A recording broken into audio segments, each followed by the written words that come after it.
My girlfriend mocked me as a placeholder for a richer man at her sister's wedding, so I walked away. And the fallout destroyed the life she built. I, 29, male now, was 25 when this all went down. I work in commercial real estate, specifically industrial properties and warehouse developments. It's not the most exciting job in the world, but it pays really well. Around $185,000 a year base salary, plus commissions that can bump it up to $250,000 in good years.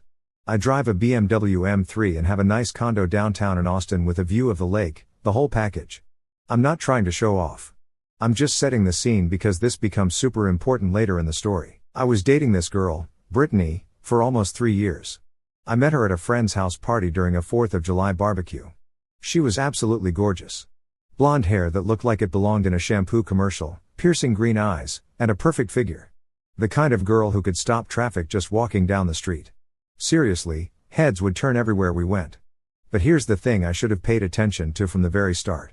She was always super interested in what I did for work, how much money I made, what kind of car I drove, where I lived, and what my family's financial situation was like. Looking back now, the red flags were everywhere.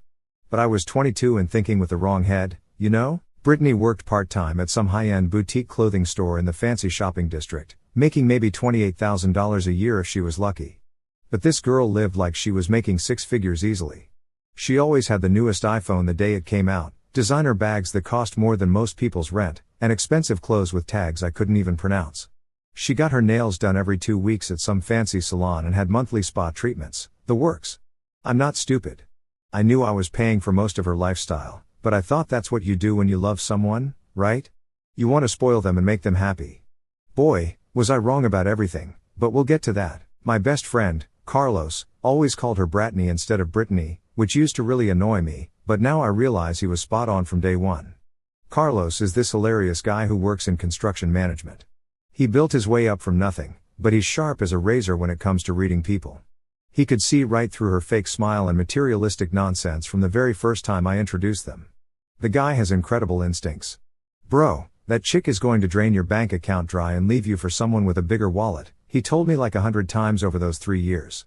Mark my words, she's just window shopping until she finds a better deal. You're like a practice boyfriend for her. I should have listened to Carlos. The guy has this sixth sense about people, especially fake ones. He grew up poor with a single mom and had to work for everything he got since he was 14. So, he can spot a gold digger from a mile away. His radar for that stuff is unreal. So anyway, Brittany's sister, Madison, was getting married to this attorney named Richard who was absolutely loaded. Seriously, ridiculously loaded. He was a senior partner at one of those big downtown law firms, drove a Porsche 911 Turbo that cost more than most houses, and lived in a $2.8 million mansion in the hills with a pool and tennis court. The guy was everything Brittany thought she deserved. The wedding was at some exclusive country club that probably costs more to join than most people make in 5 years. I'd been thinking about proposing for months and months. I had already picked out the perfect ring after spending weeks researching and visiting jewelry stores. A 2.5 carat princess cut diamond in a platinum setting that cost me $16,500. Yeah, $16,500. That's more than some people's cars. I worked overtime for 8 months straight to save up for that thing. I barely went out with friends, ate packed lunches every single day, skipped vacations, sold my motorcycle, and canceled my gym membership to save money. But I thought Brittany was worth every sacrifice. I thought we were building something real and lasting together. The plan was to propose after the wedding back at our apartment. I had rose petals ordered from this fancy florist, about 50 candles to set up around the living room, champagne chilling in the fridge, the whole romantic movie-style setup planned out down to the minute. I'd even written a 3-page speech that I'd been practicing in the mirror for weeks, memorizing every word. The ring was burning a hole in my jacket pocket the entire reception, and I kept touching it nervously every few minutes. Here's where it gets really interesting, though, and where I discovered who Brittany really was. During the reception, around 9 o'clock post-meridian, I overheard Brittany talking to her cousin, Ashley, by the dessert table near the back corner of the ballroom. I was coming back from the restroom, and they didn't see me approach because there was this big floral arrangement blocking their view. Oh my God, Madison is so incredibly lucky, Brittany was saying, her voice dripping with envy. Did you see the rock on her finger? That thing has to be at least 4 carats, maybe 5. And that house they just bought in Westlake. I looked it up online yesterday. 2.8 million freaking dollars. Can you even imagine living like that? What about Mike, though? Ashley asked, glancing around to make sure I wasn't nearby. You guys have been together forever. Think he'll propose soon? He seems pretty serious about you. Brittany actually laughed, but not in a good way. It was this cold, calculating laugh that made my blood freeze. Mike's sweet and all, and he tries really hard, but he's not exactly Madison level, you know? I mean, he does okay for a real estate guy. Makes decent money, I guess, but I'm nowhere near ready to settle for just okay when I know I could do so much better if I really tried. My blood went absolutely cold. Settle for okay? I made more money than 90% of guys our age. Treated her like absolute royalty. Bought her everything she wanted. And she thought I was just okay. Just something to settle for. So, what are you going to do? Ashley asked, clearly uncomfortable with the conversation. I honestly don't know yet. Maybe stick with him for now while I keep my options open and see what else is out there. I'm only 24. I've got plenty of time to find someone with real money. Like serious money. The kind of money where I never have to work again if I don't want to. I backed away before they could see me. My hands literally shaking with rage and disbelief. Everything Carlos had been warning me about for 3 years was true. I was just a placeholder, a comfortable meal ticket until something bigger and better came along. She was using me. But here's the thing about me. I'm not the type to just roll over and take that kind of treatment. If Brittany wanted to play games and use people, I could play games, too. And I was about to become very good at it. The bouquet toss happened about an hour after I overheard Brittany's lovely conversation with her cousin. The DJ announced it was time, and all the single ladies gathered around on the dance floor, including Brittany. She was giggling and joking with her cousins and friends, trying to look like she wasn't really trying to catch it, but I could see her positioning herself strategically right in the sweet spot where most bouquets land. Madison, looking absolutely radiant in her $15,000 wedding dress, stood on the little stage they'd set up and turned her back to the crowd. She threw the bouquet high in the air in a perfect arc, and it came down right into Brittany's waiting hands like it was meant to be, like the universe was setting up the perfect ironic moment. Everyone started cheering and clapping enthusiastically. Madison was taking pictures with her phone, grinning from ear to ear. Brittany's mom started crying, those happy tears that mothers get at weddings. The whole family was looking at us with these huge expectant grins, clearly anticipating some kind of romantic moment. The band even started playing a slow romantic song in the background. I was standing there about 10 feet away with a completely fake smile plastered on my face. That $16,500 ring feeling like it weighed 1,000 pounds in my pocket. The irony wasn't lost on me. Here she was catching the bouquet. Everyone expecting an engagement while she'd just been talking about how I wasn't good enough for her and she was keeping her options open for someone better. That's when Brittany looked directly at me with this weird, almost smug expression on her face. She was still holding the bouquet like some kind of trophy. And in front of everyone, her family, my family, all our friends, probably 80 people total, she said loud enough for half the ballroom to hear, "Don't get any ideas, Mike. I'm nowhere near ready to settle for someone at your level." The entire reception went dead silent. Completely, totally silent. The band literally stopped playing mid-song. You could hear a pin drop in that massive ballroom. Everyone was staring at us with their mouths hanging open. Her family, my family, all our friends, even people we didn't know. I saw my mom's face across the room, and she looked absolutely mortified and confused. My dad was clenching his jaw so hard I thought he might actually break a tooth. Some of the older relatives looked like they'd been slapped. Carlos, who was standing right next to me with a glass of soda, whispered, "Holy cow, bro." Under his breath. But even his whisper seemed loud in the silence. But here's the absolutely crazy part. Brittany didn't even look embarrassed or sorry. She was actually smiling, like she just made some clever, witty joke that everyone should appreciate. The entitlement was absolutely unreal. She actually seemed proud of herself for putting me in my place publicly. I somehow managed to keep my voice completely steady and said, "Good to know exactly where we stand, Brittany. Thanks for clearing that up." The DJ, clearly sensing the awkwardness, started playing music again, but the damage was done. People were whispering and stealing glances at us. Some of the older relatives looked genuinely scandalized. Madison looked like she wanted to disappear into the floor from embarrassment. A few people actually got up and left their tables. The rest of the reception was pure torture for me. People kept coming up asking if I was okay, giving me those awful pity looks that make you feel even worse. My aunt pulled me aside and asked if Brittany had been under stress lately because that outburst wasn't like her at all. Carlos stuck by my side the whole time, making jokes to try to lighten the mood and distract me. But even his legendary sense of humor couldn't salvage the complete disaster. "Dude, What the heck was that about? He asked when we finally got a moment alone by the bar. Did she just publicly humiliate you in front of your entire family at her sister's wedding? Yep, I said, surprisingly calm. Considering the circumstances, she sure did. What are you going to do about it? I looked across the room at Brittany, who was laughing and taking selfies with her friends like absolutely nothing had happened. She was showing off the bouquet to people like it was some kind of trophy she'd won. I'm going to give her exactly what she deserves, Carlos. Exactly what she's asking for. The car ride home was honestly the worst part of the entire evening. Brittany acted like absolutely nothing had happened. She was scrolling through Instagram, posting pictures from the wedding, completely oblivious to the nuclear bomb she'd just dropped on our relationship. She was even humming along to the radio. That was so much fun, she said casually, not even looking up from her phone screen. Madison looked absolutely gorgeous. Did you see how expensive everything was? The flowers alone probably cost more than your car payment. That ice sculpture was insane. Her new husband really knows how to treat a woman the right way. More little digs at my finances and lifestyle. I was completely done with her at that point. Yeah, I said, gripping the steering wheel so tight, my knuckles were white. Really eye-opening night. Very educational. She didn't even catch the sarcasm dripping from my voice. Back at our apartment, Brittany went through her usual nighttime routine like it was any other evening. She took off her makeup with those expensive cleansing wipes, changed into one of my old college t-shirts that she'd basically claimed as her own property, and started talking about some petty drama with her coworkers at the boutique involving someone stealing someone else's sales commission. I'm absolutely exhausted, she said, getting into our bed like nothing had changed. But it was such a perfect, magical wedding.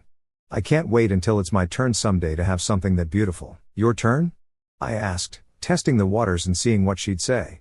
You know, when I eventually find the right guy, someone who can really take care of me the way I deserve to be taken care of, someone truly successful who understands what I need.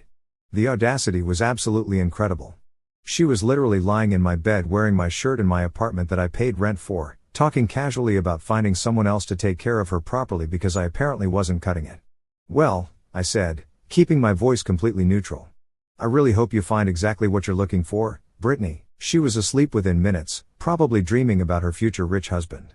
All that gold digging and scheming really wears you out, I guess. I sat there in the dark for about an hour just watching her sleep and thinking about what Carlos had been telling me for months and months. This girl had been using me from day one of our relationship. The expensive dinners where she always forgot her wallet. The shopping trips where she'd pout until I bought her whatever she wanted. The rent money I'd been covering when she conveniently came up short every single month. The car payments I helped with, the credit card bills I'd paid off. It was all part of her master plan to live above her means while searching for someone better. The more I thought about it, the angrier I got, not just about tonight, but about everything over the past 3 years. The way she always mysteriously forgot her wallet when we went out to eat. How she'd give me the silent treatment until I bought her things she wanted. The way she'd compare me to other guys' success right to my face. How she'd talk about her friends' boyfriends who made more money or drove nicer cars. I'd been so completely blind to what was happening. Around 2 o'clock Meridian, I knew exactly what I had to do. The plan formed in my head perfectly. I went to the kitchen and pulled out the ring box from my jacket pocket. I sat at the kitchen table and stared at it for a long time, thinking about those 8 months of overtime. All those packed lunches instead of buying food. All the times I'd said no to hanging out with friends because I was saving every penny for this ring. All the sacrifices I'd made for someone who saw me as just temporary. Then I opened the box, took out the ring, and put it back in the fireproof safe where I keep my important documents and papers. The empty ring box went right on the kitchen counter where she'd definitely see it first thing in the morning. I wrote a note on a piece of paper in my neat handwriting. Found someone at my level. Hope you find someone at yours. Don't contact me. Then I started packing. And this time, I wasn't just grabbing clothes for a few days. I was moving out completely and permanently. See, here's something Brittany had never bothered to find out. The apartment lease was only in my name. She never wanted to get added to it because paperwork is so boring and complicated. You handle all that business stuff. I packed everything that mattered to me and everything that was actually mine. My gaming setup that I'd built myself, all my clothes, important documents, family photos, my collection of vintage watches that my grandfather left me, my books, my tools, everything with sentimental value. I left behind all the stuff I'd bought her over the years. The designer bags, the jewelry, the expensive perfumes, the fancy coffee machine she just had to have, the expensive skincare products, all of it. If she wanted to keep living like a rich girl, she could figure out how to pay for it herself with her part-time boutique job. I also did something a little petty, but honestly, I don't feel bad about it at all. I changed every single streaming service password. Netflix, Spotify, Amazon Prime, HBO Max, Disney Plus, Hulu, basically every entertainment service she used daily that was tied to my credit cards and accounts. I also removed her as an authorized user on my credit cards and canceled the supplementary card I'd given her. Small victories, but satisfying ones. The best part of my plan, I'd already been looking at a new place closer to my office for months. I just hadn't pulled the trigger because I thought Brittany and I were building a life together. Turns out that new place was available for immediate move-in. And when I called the landlord at 3 o'clock ante-meridian and explained I needed to move as soon as possible, he was happy to do a quick background check for someone with my credit score and income level. By 4 o'clock ante-meridian, I was completely finished packing. I took one last look around the apartment, our apartment that was about to become her very expensive problem to solve alone, and left my keys right next to the empty ring box on the counter. Carlos helped me move my stuff that same morning. I called him at 5 o'clock ante-meridian and he showed up at 6 o'clock ante-meridian with his pickup truck and a huge grin on his face, plus coffee and donuts. "Bro, this is honestly the most savage thing you've ever done," he said as we loaded my gaming chair into his truck. "She's going to completely lose her mind when she wakes up and realizes what happened." "That's exactly the idea," I said, feeling lighter and more free than I had in months. "What's your long-term plan now?" "Simple. Let her figure out how to live at her actual financial level instead of mine. See how long her attitude lasts when she has to pay her own bills." Brittany's first text came around 11 o'clock ante-meridian and I could practically hear the panic through the phone. "Where are you? All your stuff is gone. What's going on?" I didn't respond. Part 1 of my plan was complete silence. Then about 20 minutes later, "What the heck is this empty box supposed to mean? Call me right now. This isn't funny." Still nothing from me. I was at my new apartment setting up my gaming system and enjoying the peace. By noon, she was calling repeatedly. I sent every single call straight to voicemail, but I saved them all because they were absolutely entertaining to listen to. The progression from confusion to anger to panic was incredible. "Mike, what is wrong with you? You can't just disappear like this.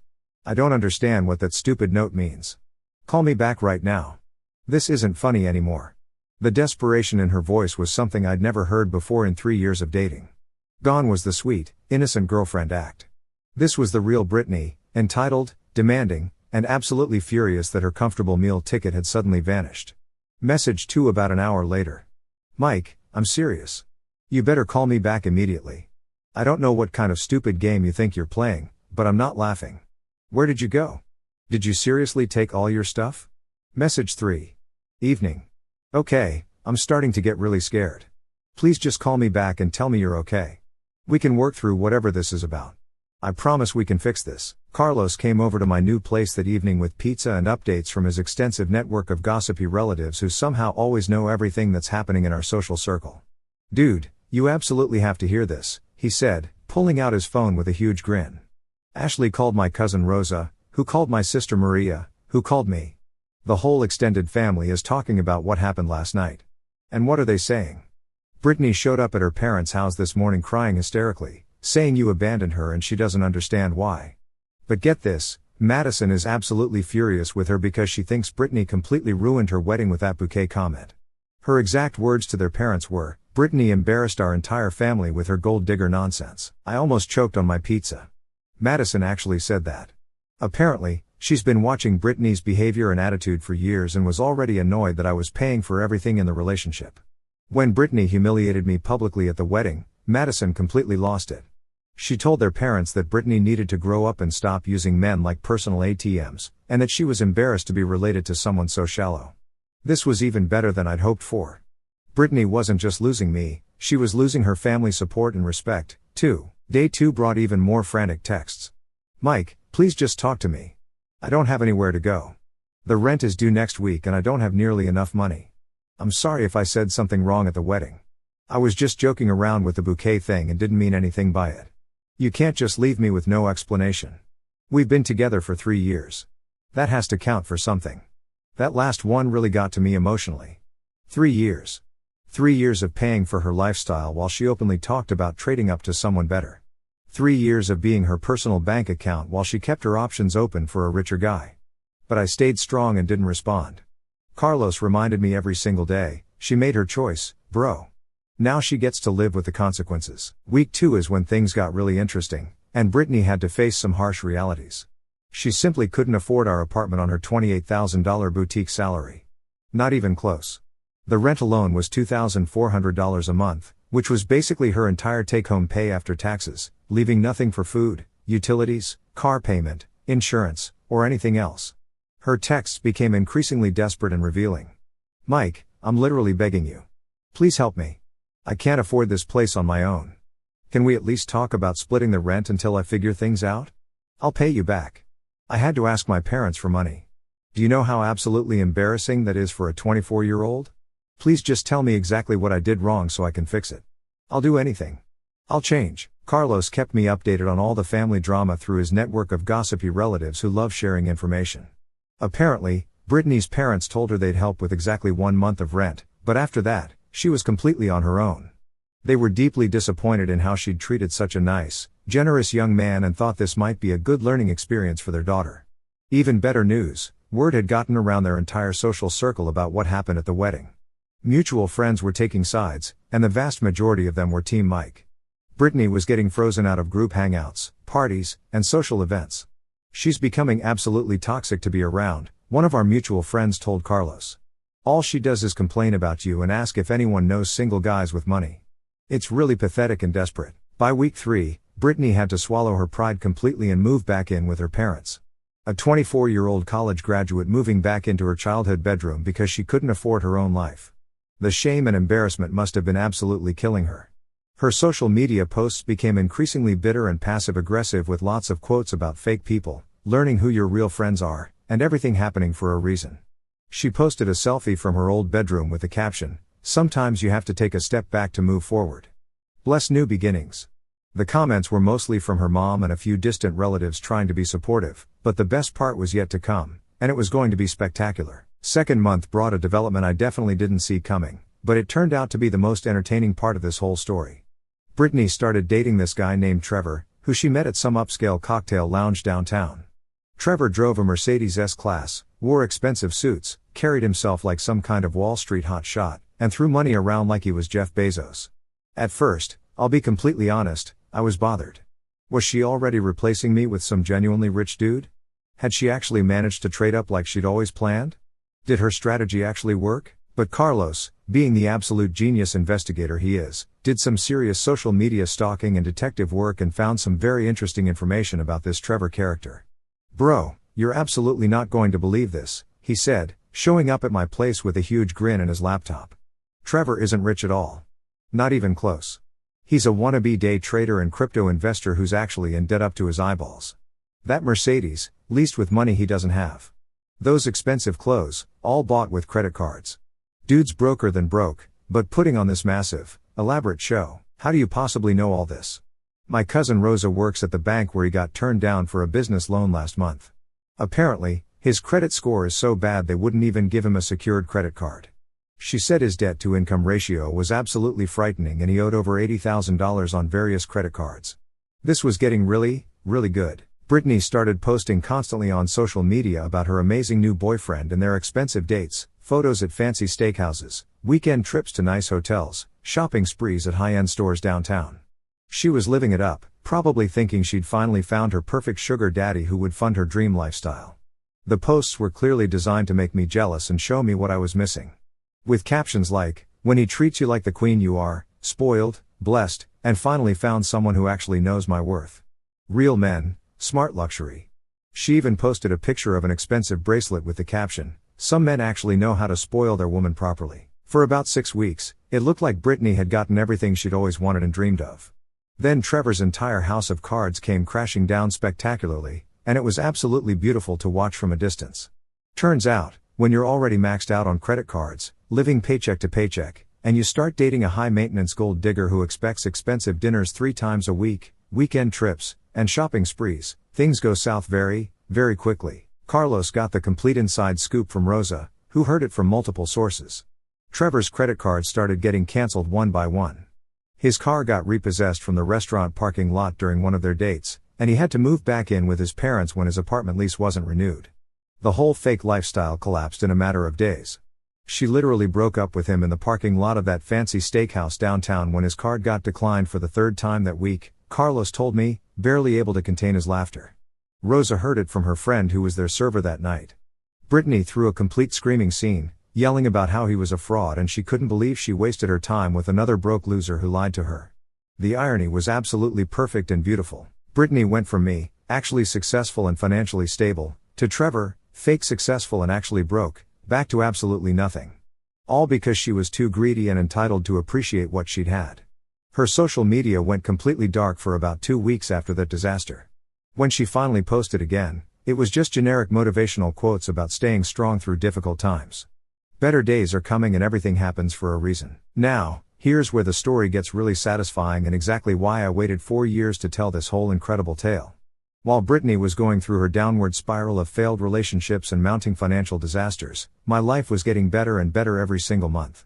I got promoted to senior commercial broker, started making $240,000 a year, plus bigger commission checks. I closed a massive industrial development deal that netted me an $85,000 bonus in one payment. The rental property investments I'd been making started paying off big time with steady monthly income.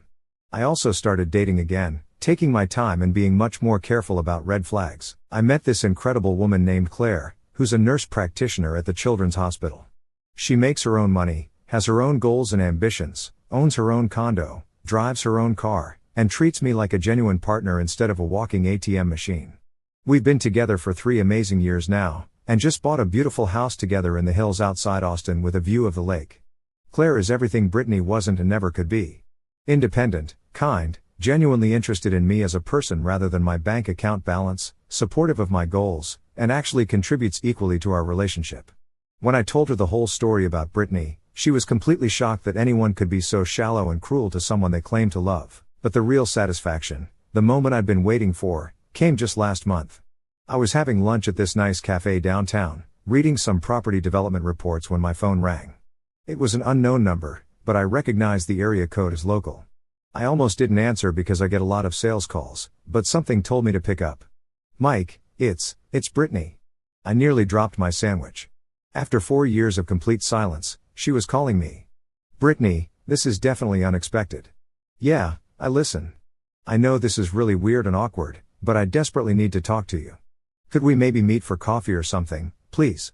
I'm really hoping you'll hear me out. The desperation in her voice was incredible and unlike anything I'd ever heard from her. This wasn't the confident, entitled girl who'd humiliated me at her sister's wedding. This was someone who sounded like life had completely beaten her down and broken her spirit. Sure, I said, genuinely curious about what could have driven her to call me after all this time. How about that Starbucks on 6th Street, 1 hour? I immediately called Carlos with the update. Dude, you're absolutely not going to believe this. Brittany just called me out of nowhere. No freaking way. After 4 years, what? Did she want to meet for coffee? She sounded completely desperate and broken. I'm going to hear her out just for entertainment value. Bro, be really careful. She's probably going to try to get her claws back in you somehow. Not going to happen in a million years, but I'm really curious what she wants after all this time. An hour later, I was sitting in Starbucks waiting for Brittany. When she walked through the door, I honestly barely recognized her. The designer clothes were completely gone, replaced by jeans that looked like they came from Walmart and a sweater that had definitely seen better days. Her hair looked like she'd been cutting it herself with kitchen scissors. She'd gained probably 30 to 40 pounds and looked absolutely exhausted, like she hadn't slept properly in months. This was definitely not the glamorous gold digger who'd rejected me for not being her level. Hi, Mike, she said quietly, sliding into the chair across from me. Thank you so much for meeting me. I honestly wasn't sure you'd even answer my call. No problem at all. What's going on, Brittany? She took a long, shaky breath. I'll just come right out and say it. I'm in really, really bad trouble. Like the worst trouble of my life. I've been struggling ever since you left. I can't find a decent job anywhere that pays enough to live on. I'm drowning in credit card debt, and I'm about to get evicted from my apartment again. Sorry to hear that, I said, genuinely not feeling sorry for her at all. I know I messed up terribly. What I said at Madison's wedding was horrible and cruel, and I've regretted it every single day since then. I was young and stupid and immature, and I didn't realize what I had with you. Okay, I said, waiting patiently for the inevitable ask that was coming. I was wondering, I know it's a huge thing to ask, but could you maybe help me out financially, just a loan to get back on my feet? I swear on my life, I'll pay you back every single penny with interest. And there it was. The girl who'd publicly humiliated me, who'd called me not her level, who'd used me as a meal ticket for 3 years while actively shopping for someone better, was now sitting across from me, literally begging for money. I leaned back in my chair and smiled. How much money are we talking about here? Well, I owe about $12,000 in credit card debt and my rent is $1,100 a month. Plus, I need money for food and gas and basic necessities, so maybe $18,000 total.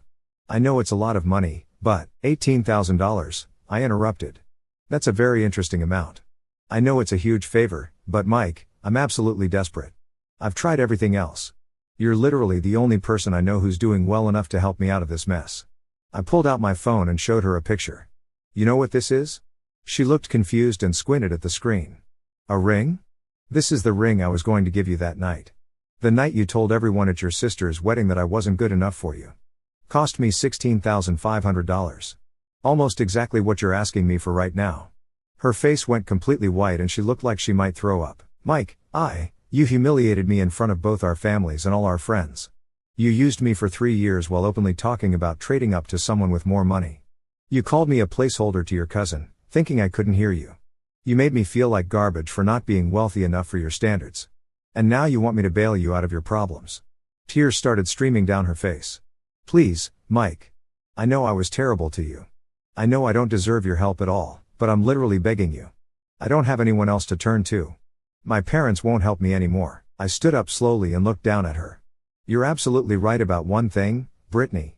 You don't deserve my help. You made it crystal clear that I wasn't at your level. Well, congratulations. You finally found someone who actually is at your level. I started to walk away, then turned back for the final blow. Oh, and Brittany, that ring. I gave it to Claire when I proposed to her 6 months ago. She said yes immediately. No hesitation, no conditions, no comments about my level or whether she could do better. Funny how that works when someone actually appreciates what they have instead of always looking for something better. I left her crying in that Starbucks. Carlos was waiting in the parking lot. I texted him to pick me up because I knew I'd want to celebrate after witnessing that beautiful moment of karma. How'd it go? He asked as I got in his truck, grinning. Exactly like we thought it would. She wanted money. A lot of money to fix her life. Did you give her any? I gave her exactly what she deserved. Absolutely nothing. Carlos high-fived me enthusiastically. Bro, that's the most beautiful thing I've ever heard. Justice served ice cold after 4 years. 2 weeks later, I heard through the grapevine that Brittany had to declare bankruptcy and move back across the country to live with her elderly aunt in some tiny rural town in Oklahoma, where the cost of living is basically nothing. The girl who thought she was too good for a successful real estate broker ended up losing everything because she was too greedy and entitled to appreciate what she had.